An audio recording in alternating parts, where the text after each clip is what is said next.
Here's something that will make you question everything about F1's penalty system. A driver can admit he wasn't entitled to racing room, cause a collision, yet still get his punishment partially overturned 2 weeks later.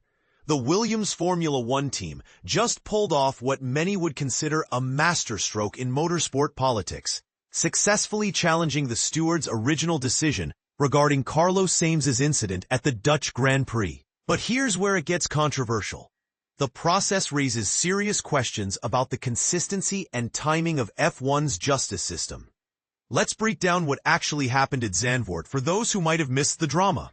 During the race, Sainz found himself wheel-to-wheel with Liam Lawson's Racing Bulls car, approaching the notorious Turn 1. The two drivers made contact, with Sainz ending up on the receiving end of what seemed like a straightforward penalty at the time.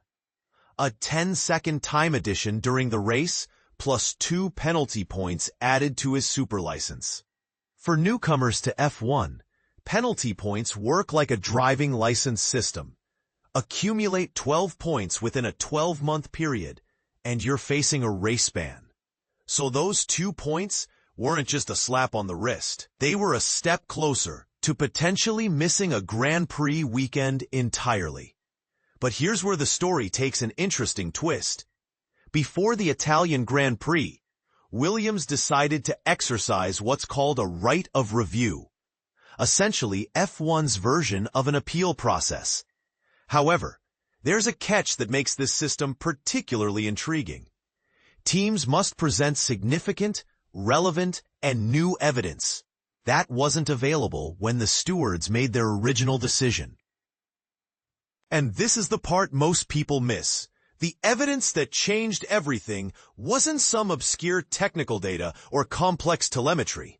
It was camera footage, specifically 360-degree camera footage from Sainz's own car and rear-facing footage from Lawson's Racing Bulls machine, combined with detailed driver testimony about what actually happened in those crucial milliseconds.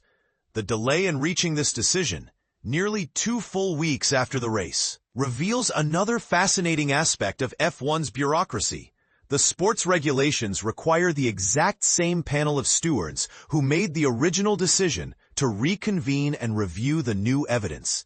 In a championship where every point matters and the calendar moves at breakneck speed, waiting 2 weeks for justice seems almost archaic. When the stewards finally reconvened, the hearing produced some remarkable admissions. Sainz himself acknowledged that he wasn't strictly entitled to the racing space on the outside line, according to F1's official racing and overtaking guidelines.